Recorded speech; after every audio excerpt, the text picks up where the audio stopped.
Hello guys and welcome to video number 5. Again, my name is Dennis Villarosa and I'm one of the owners and vice president of iWon. So today I'll be sharing you why I joined iWon and why you should join iWon. So alam nyo po, at the age of 17, nag-crew na po ako ng fast food. Sa Wendy's po, kung pamilyar po kayo dyan. Kasi po, ang main goal ko po noong time na yon, mapatigil ko po yung nanay ko sa pagtatrabaho niya and at the same time po, makapagtapos po ako ng pag-aaral. At the age of 17 po, ako na po nagpapaaral sa sarili ko. And ako po, noong time na yon, hindi ko po tinitingnan kung ano po magiging trabaho. Ang tinitingnan ko po kung magkano po magiging sahod. Kaya nga po, noong time na nasa fast food po ako, tandang-tanda ko po yan, na nalaman ko po, nung nagkakitaan po kami ng payslip, yung assistant manager, saka po yung delivery boy, nakita ko mas malaki kita ng delivery boy. Why? Kasi po yung delivery boy, pag lumalabas po sila, nagdi-deliver, malapit po sa disgrasya. Kaya po may differential na nakasulat sa payslip nila. Nung nakita ko yun, sabi ko, ba't ko pa nga rin mag-assistant manager? Mag-delivery boy na lang ako. Kaya meaning ko po, ako po kasi practical akong tao, kahit hindi ko alam yung isang bagay, basta alam ko, kikita ako ng malaki dyan, gagawin ko po yan. Kaya po, anong nangyari po, di po ako marunong magmotor, pero tigatulak po ako ng motor sa pilahan hanggang po sa natuto ko. On the long run, tigapadyak na po ako, inaabante ko na hanggang on the long run, bumiyahe na po ako ng motor. And nung nalaman ko malaki kita sa jeep, tell you po, practical po akong tao. Kaya nga po ko na-promote ako, naging tricycle driver ako. Nakakatawa, oo, pero promotion yan. Bakit? Kasi po yung tatrabahuin ko sa fast food ng isang buwan, 2 linggo ko lang sa tricycle. Sa akin po kasi ang promotion, hindi yung position, yung kita. And then on the long run nga, like I said, nalaman ko malaki ang kita sa jeep. So, ang ginawa ko po, nagpahinante ako sa jeep, tiga-abot ng bayad. Hanggang on the long run, tiga-abante na ako sa pilaan. On the long run, natuto na po akong bumiyahe ng jeep. So, na-promote po ako, naging jeepney driver ako. Actually, nagpapasalamat po ako doon sa isang tita ko, na parang second mother ko na si Tita Mel, na siya po yung nagtiwala sa akin na makabiyahe ng tricycle sa jeep. Actually, kundi po dahil sa tao na yon, hindi rin ako nakatapos ng pag-aaral. Pero alam niyo po, natatandaan ko na sinasabi ng mga sigarilyo vendor, sabi nilang ganon, itong bata na to kapag nakatapos na to ng pag-aaral, hindi ko na to makikita dito na bumabiyahe ng jeep. Pero guys, I tell you, nung nakagraduate po ako at nakapasa po ako sa board exam, nandun po ulit ako, bumabiyahe po ulit ako ng jeep. And ang sabi ng mga sigarilyo vendor, akala ko ba hindi ka na namin makikita dito? Ang sabi ko, hindi, namimiss ko kasi bumiyahe ng jeep eh. Pero ang totoo po, hindi po kasi ganun kalaki ang kinikita ko sa engineering. Actually, kung titignan nyo po at kayo po magde-decide, ang kita ko po sa engineering is 6.5. Yung mga kaklase ko po na nakatapos ng 5 years, matatalino, 8,000. Ako po, since 5 years and a half ko po tinapos yung engineering, ang kinikita ko po 6.5 lang. Pero po, sa jeep, ang kinikita ko po is 12,000. Kaya kung papipiliin mo po ako sa engineering po saka sa jeep, I tell you, ang pipiliin ko po was pag-jeep. Kasi po, kung titignan nyo po, mas malaki ang kita. Yun nga lang po, pag-iisipin ko noong mga panahon na yon, yung elementary pa po ako, yung mga kasamahan ng tatay ko na jeepney driver, sinasakyan ko na. Nung namatay ang tatay ko at ako jeepney driver na, yung mga kasamahan po ng tatay ko, kasamahan ko na. Sabi ko, kung mag-jeep ako, hindi na ito mapopromote, hanggang dito na lang ako. Kaya po, pinili ko pong isabay ang engineering. Kasi sabi ko sa engineering, mapopromote ako eh. Darating yung time, mas malaki ang kikitain ko. Kaya ang ginawa ko po, pinagsabay ko po yung engineering saka jeep. Sa umaga po, engineer ako. Sa gabi po, jeepney driver ako. Imagine niyo po, everyday, 3 oras lang po ang tulog ko. Kasi po, gigising ka ng alas 5, aalis ka ng alas 6, darating ka ng alas 8 sa opisina, alas 5 aalis ka, makakauwi po ako ng alas 9 ng gabi or alas 8 sa bahay. Then, paspas lang po ang kain ko. Then, mamaya, babiyahin na ako ng jeep simula alas 9 hanggang alas 2 ng madaling araw. So, 2, 3, 4, 5, gising na po uli ako. Yun po ang naging routine ko. Kaya nga po sobrang bilis po ng buhay ko eh. Kasi po ang ginagawa ko po, sobrang bilis ko lumakad kasi kailangan makarating kagad ako sa bahay. Sobrang bilis ko rin kumain. Di na po akong umunguya, lulong na lang ng lulong. Kasi para po makabiyahe po ako kagad ng jeep. Alam nyo po, dun po ako umikot sa buhay na yun. So, nung na-invite po ako sa ganitong business, tandang-tanda ko yun. Sabi sa akin ng kaklase ko, pare may ka-eyeball tayong mga gandang babae, taga Green Hills. So sabi kong ganun ba, okay yan, flawless yan, first time ko makakita niyan. So kami pong tatlo, sinama niya po kami. Pagdating po namin doon, nagulat ako, seminar, punong-puno ng tao. Tapos, sabi ko, sino dati dito ang ka-eyeball natin? Maya-mayang konti po, dumating na po yung isang kaklase ko. Kaklase ko rin po nung high school na babae. Sinetap po pala kami, seminar pala. Inupo po kami sa harap. Sa harap na bangko, doon po ako nakaupo. Wala na po akong choice. Pag tumitingin ako sa likod, sobrang daming tao, hindi na po ako makatayo. Napilitan na po akong maupo at tapusin yung seminar. Actually po, yung dalawang kasama ko, galit na galit po sila na na-invite sila doon. In fact, even po yung taong nagbitbit po sa akin, hindi po nag-join, pero ako nag-join. Noong time na yun, baliw na baliw po ako. Sabi kong ganun, hindi ko po naintindihan yung marketing plan. Wala akong pakailam sa produkto noong time na yun. Ang naintindihan ko lang yung lahat ng pangarap ko para sa pamilya ko matutupad na. Kasi ang greatest dream ko po, darating yung time, uuwi ako, may dala akong sasakyan, susunduin ko nanay ko, saka mga kapatid ko. Tapos nung nalaman ko kung magkano yung sahod ko sa engineering, pagsamahin mo na yung engineering sa jeep, 18,500. Alam nyo po, ngayon po, yung mugs po ng kotse ko, 29,000 na po yun. Plus po yung gulong, 16,000. Pagsamahin mo lang yung mag saka yung kotse, lagpas na po 40 kung tutuusin. Kaya kung titignan nyo po, pag-iisipin kong ganun, buti na lang, hindi ako nag-engineer, kundi wala pong mangyayari sa akin. Kaya nga po nung time na yun na nandun ako sa seminar, ang umikot lang sa akin lahat ng pangarap ko. Lahat po tayo, we are praying for an opportunity para magbago ang buhay natin. Pero siguro po, pwedeng mali yung paraan ng pagka-invite. Pero siguro po, ako po kasi Christian ako eh. Naniniwala po ako na walang aksidente sa mundo. Well, in fact, nung naging tao ka nga, million na sperm cell ang lumabas sa tatay mo. Pero still, isa lang po dyan na naging tao, ikaw yun. And that's the sign na winner ka. Kaya huwag mong tanggapin na habang buhay, mahirap ka. Kaya nung time na yon, imagine niyo po, kahit mali yung pagka-invite sa akin, sabi ko hindi to aksidente. May purpose sa Diyos. Kaya po ginawa ko yon. Kaya aminin ko po sa inyo, I've been there 2 years po, wala po nangyari sa akin. Kaya nga po yung iba na sumali po kayo ng ibang company, walang nangyari sa'yo at feeling mo na scam ka, alam mo huwag ka malungkot. Kasi ang importante doon, natuto ka. Ang importante, hindi ka bumibitaw. Sumusubok ka pa rin. Kaya ako, meaning ko, sumubok pa rin po ako. The second time around po, yan po yung naglalakad naman po ako sa Divisoria. Naabutan ako ng kapirasong papel. Sabi kong ganon, hindi to aksidente, may purpose ang Diyos. Kasi sa dinami-dami ng tao, bakit ako pa? And imagine niyo po, yung pong opportunity na yon, yung po ang nagbago ng buhay ko. Kaya pagbabalikan ko nga yung time na yon, who would think, bakit doon pa ako dumaan sa eskinita na yung pwede naman dito sa kabila? Dahil doon naabutan ako ng papel. And alam niyo po, ang ganda pa po nun.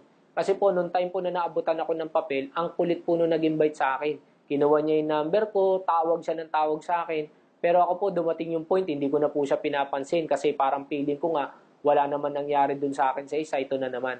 Pero sabi ko nga, walang aksidente sa mundo. And nung time na yon, sinabi rin sa akin ng girlfriend ko, sabi niyang ganun sa akin, alam mo, dasal ka ng dasal ng opportunity, gusto mo magbago buhay mo, gusto niyo magbago buhay ng pamilya mo, pero ayaw mo naman sumugal ulit. Paano magbabago buhay mo? And that's the time nakapag-isip po ako, sabi ko, tama siya. Pag-alis po ng girlfriend ko, nagdasal ako. Sabi ko, Lord, kung para sa akin tong opportunity na to, then give me a sign. Alam niyo po, wala pa pong 30 minutes nag-ring yung phone. Yung nasa kabilang linya po, yung taong nag-invite sa akin. And sabi ko sa kanya, pare, dalin mo rito yan, magjo-join ako. I tell you, tatrabahuin ko yan. Alam niyo po, kung titignan niyo po, binigyan na po ako ng sign para sa akin na yun. Pero tell you, aminin ko po, hindi po naging madali lahat. Pinuntahan ko po lahat ng kaklase ko ng high school, college, pinsan ko sa mother side, father side.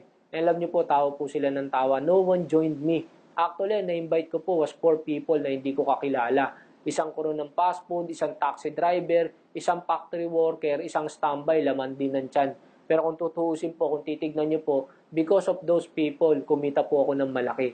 Kaya, kung tutuusin po, naubos lahat ang kakilala ko, pero hindi naging reason para hindi magtuloy ako. Why? Kasi ang mindset ko po kasi, meron taong nakalaan para sa akin. Aminin ko po, when you join this business, hindi po magiging madali ang lahat. Hindi po parang nilatag lang. Pero siguro thankful ako sa Diyos kasi ang naging mindset ko po nung time na yun, sabi ko kung ang pagyaman madali, dapat mas maraming mayaman. Ang pagyaman po kasi hindi madali, hindi mahirap, hindi sobrang hirap, sobra-sobrang hirap po yan. Kaya sabi ko okay lang mahirapan ako, basta importante magbabago ang buhay ng pamilya ko. Di bali nang ako mahirapan, wag lang sila. And alam niyo po, tandang-tanda ko po yun, nung unang-unang kumita po ako ng malaki, na 30,000 po ako, bumili po ako ng 2 TV. Sobrang excited ako. Kasi po, tandang-tanda ko po nung tricycle driver po ako, pangarap po sa akin ng TV. Kasi po, ang meron lang po kami nung transistor radio na tuwing gabi, pinapakinggan namin. Tandang-tanda ko nga po nun na lagi ko nang inaabutan kasi madaling araw na po ako umuwi. Si Ernie Barong na po, no? Kaya po nung namatay yun, medyo nalungkot ako eh. Pero joke lang po. Pero nung time na yun, actually, pangarap po sa akin yung TV kasi naawa ako sa kapatid ko. Sabi ko, ang pinapakinggan niya, radyo, imbis nakakapanood siya ng TV, natututo siya. And there was one point in time, binigyan ako ng TV ng tita ko na talagang literal na di cortina, ganun po, ahoy, no, na binubuka mong ganun. Pag pumunta dyan si Sharon Verde, pag pumunta dyan pula, pag yumuko, dilaw.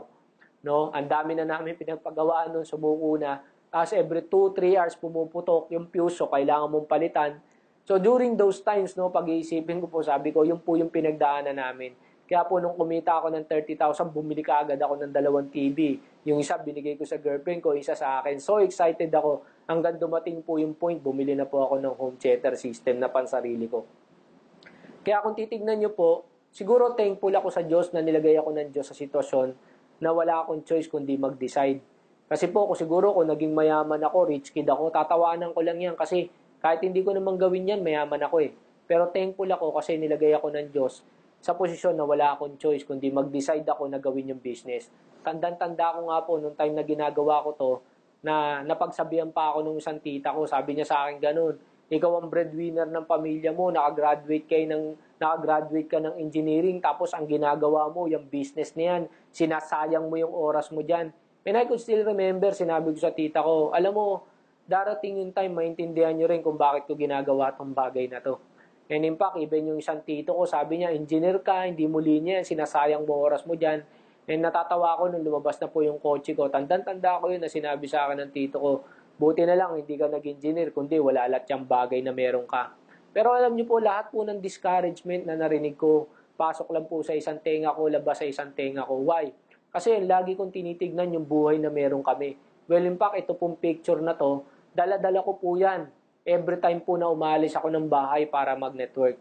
No? Kung titignan nyo po, yan po ang bahay namin. Wala po kaming bintana, butas. Ang binababa lang po namin dyan, lona. Kapag umuulan po, and pag malakas ang bagyo, may alambre po yan, tinatali po namin sa pako. And kapag sobrang lakas na po talaga, hinahawakan namin. And alam nyo po, kapag ka po umuulan sa labas, no, baha sa labas, baha din sa loob kasi wala pong palitada yan eh. Hollow blocks po yan. Yung makikita nyo po sa gilid, yun po yung kama ko, folding bed. And yan po, yan yung first birthday po ng kapatid ko. And alam nyo po, masakit sa loob ko bilang breadwinner ng pamilya na hindi ko naganap sa Jollibee yung first birthday niya. Alam nyo po kasi, napakasarap na mabibigay natin sa mga taong mahal natin yung pangarap natin para sa kanila. Kaya alam nyo po, everyday, dala-dala ko yung picture na yan. Every time pinagtatawanan ako, every time niloloko ako, every time na dumarating yung point na sasabihin ko sa sarili ko, gusto ko na mag-quit, ang hirap nito, ayoko na. Titignan ko lang yung picture na yan, sasabihin ko sa sarili ko, walang magbabago kung magkukwit ako. Hindi magbabago tong buhay na to. Yan pong picture na yan, yan po ang itsura ko noong time po na sumali ako sa ganitong business. Kung titignan nyo po, sobrang itim ko pa po niya, sobrang payat ko. Kasi po, galing po ako ng tricycle, galing po ako ng jeep, lagi po ako nakabilad, sobrang itim ko. Kupas na kupas yung kwelyo ko, kupas na kupas yung pantalong ko. Every time kumakausap po ako ng tao, ganun po yung itsura ko. But the point is, sabi kong ganun, merong taong nakalaan ng Diyos para sa akin. Alam ko magbabago din ang buhay ko. And alam nyo po, sa akin po, napaka-dream po sa akin yung napakasarap na Pasko. No, ang pinakamalaking hinawakan ko po sa Pasko, hindi ko po makakalimutan. Kasi po, libre po ang boundary ng tricycle, saka jeep. So, ang pinakamalaking hinawakan ko po sa pagta-tricycle, 700 pesos. Ang pinakamalaking hinawakan ko naman sa jeep, 1.5. Imagine niyo po, sa loob ng isang taon, once lang po ako makakahawak ng 1.5 sa buong buhay ko. Sabi kong gano'n, darating yung time, magbabago din ang Pasko ng pamilya ko. And alam niyo po, nung na-invite ako sa business, sabi kong gano'n, ito na ang pinakamalungkot na Pasko ko sa buong buhay ko. Because next Christmas, hindi na ito ang Pasko ko. And alam niyo po, sa sobrang dami ng negative nun sa lugar namin, there was one point in time, umalis pa po ako sa amin. Tumira po ako sa Pasay. And sabi kong gano'n, uuwi lang ako pag dala-dala ko na yung brand new na kotse ko. And i-renew ko lang yung lisensya ko kapag kotse ko na ang dala ko. Kaya po pag nakita niyo po yung lisensya ko, nung time na lumabas po yung kotse ko, yan po yung kotse ko, yung unang-unang kotse ko. No? Yung time po na nilabas ko yung kotse ko, yun po yung time din po na nag-renew ako ng lisensya ko. And I was so excited na uuwi na ako, susunduin ko na nanay ko sa mga kapatid ko. Alam nyo po, dream na dream ko, every time kasi nahirap na ako, pagod na ako. Iniisip ko yung senaryo na isasakay ko na yung nanay at kapatid ko sa kotse ko kung ano magiging reaction nila. Kaya nung time po na lumabas na yung kotse ko, nauuwi na po ako, susunduin ko na po sila. Alam niyo po, hindi mo ma-express yung feeling na sobrang saya mo, na lahat ng hirap mo, lahat ng pagod mo nasulit, na maisip mo, buti na lang nagtuloy ako. Buti na lang kahit napakaraming taong nagtawa sa akin, kahit napakaraming hirap na pinagdanasan ko, nagtuloy ako. Kasi nangyari na sa akin yung buhay na pinapangarap ko para sa pamilya ko. Alam nyo po, every time ko kwento ko sa mother ko, kapag ka nadadaan kami sa overpass, sabi ko, Mi, noong time na yun, nandyan ako sa overpass, nagpa-flyer ako dyan. Tapos, nilalamo ko yung flyer ko sa harap ko. Or kaya minsan, sabi ko, nakatambay ako sa fast food, nakikipagkilala ako. Sabi ko gano'n, Mi, kasi sabi ko, alam ko someday, may maniniwala ako, someday, uuwi ako sa atin, bago na buhay natin. There was one point in time pa nga po nung tandang-tanda ako, umuwi ako sa amin, tapos sabi ko sa kapatid ko, kung laging wala si kuya, kasi si kuya nagtatrabaho, pero tandaan mo, darating yung time, uuwi si kuya, kahit ano gusto mong bilhin, kahit saan mo gustong pumunta, dadaling ka ni kuya. Kaya sobrang laki po ng excitement ko nung umuwi na po ako. And nung nagsha-shopping na po kami, no, pinamimili ko yung pamilya ko, iyak nang iyak yung kapatid ko, tapos sabi ng nanay ko, naku, wag mong bilhin yan, ang mahal-mahal kasi kalilitan lang yan ng kapatid mo. Di ba po, ako po kasi nung elementary ako, ganun, yung sapatos ko, may papel sa harap, may papel sa likod. Di ba, ganun po tayo pag bumili. Alam nyo po, hindi ko po makalimutan yung senaryo na yun. Tapos sabi ko sa mother ko, alam mo, Mi, pag yan nakalitan, next month, bilan mo. Tapos sabi ko sa kanya, alam mo, Mi, kung ako, nagpagod ako, nagpuyat ako, pinagtawanan ako ng tao, nasa initan ako, is because ito yung pinangarap ko na someday uwi ako, mabibili nyo lahat ng mga bagay na gusto nyo. Sabi ko, pag next month, Mi, nakalitan niya, next month, bibigyan kita ng pera, pambili mo uli, Mi, ibili mo kayo. Kaya, noong time po na yun, binibigyan ko po sila ng pan-shopping nila every month. They don't need to wait for Christmas. Kasi po, dati po, pag magsisimba kami, no, pupunta po kami pag Pasko, ang suot ng nanay ko, United Coconut Planters Bank. Free pa po sa bangko ako, Tanduay, kasi free sa tricycle. Kumbaga, proud na proud ka na dyan kasi bago. Kaya nga po yung kaklase ko na may ukay-ukay, noong time po na binibigyan niya ako ng ukay-ukay, every time I go to church, para sa akin, bago na po yan. Kahit po luma yung itsura, kupas na kupas, bago kasi bagong suot. And alam nyo po, yung pong pinagdanasan ko na yun, yung pong mga pain ko na yun, yung po yung naging reason kung bakit po nag-decide ako na mag-join sa ganitong business. Maaaring hindi ko naintindihan yung marketing plan, hindi ko naintindihan yung produkto, pero okay lang. Isa lang ang naiintindihan ko, yung pangarap ko para sa pamilya ko matutupad because of this. Kaya alam niyo po, noong time na yun na nakaupo ako sa seminar, there was one story na binigay po sa akin. And nasabi pong ganon, merong story tungkol dun sa mag-ama. And sabing ganon, every time po yung tatay, ay yung bata po lumalakit dun sa tatay. And sabi niya, Dad, baka pwede next Sunday mamasyal naman tayo or maglaro tayo. Sabi ng tatay, sige, next Sunday maglalaro tayo. And the following Sunday, lumapit yung bata dun sa tatay, sabi niya ganon, Tay, maglaro tayo. Sabi ng ganon ng tatay, naku, pasensya ka na. From Monday to Sunday, no? Busy po yung tatay. Sabi niya ganon, ngayon kasi, meron akong paperwork, pinauwi sa akin. So, next Sunday na lang. The following Sunday, lumapit ulit yung bata sa tatay. Sabi ng ganon, nak, pasensya na pagod si daddy. Next Sunday na lang. The following Sunday, pinadala po sa ibang bansa yung tatay. So, hindi na naman natuloy. Until one day, lumapit po yung bata dun sa tatay. Sabi ganon, Dad, magkano ba ang sahod mo per hour? Sabi ganon ng tatay, ang sahod ko per hour, 100 pesos per hour. So, lumipas po yung buwan, bandang uli lumapit po yung bata again sa tatay, tapos sabi niya, Dad, baka pwede makahiram ng 50 pesos sa'yo. Nung una po, galit na galit yung tatay, you're 10 years old, ano gagawin mo sa 50 pesos? So, pumasok po yung bata sa kwarto. Hanggang bandang uli, naisip ng tatay, what is 50 pesos? So, ang ginawa niya po, pumunta siya sa kwarto ng bata, inabutan niya ng 50 pesos. Ano sabi niya, nak, ito na yung 50 pesos. Alam niyo po, ang ginawa ng bata, kinuha yung 50 pesos. Inangat yung unan, maraming mamiso. And 50 pesos po yun. Pinagsama po.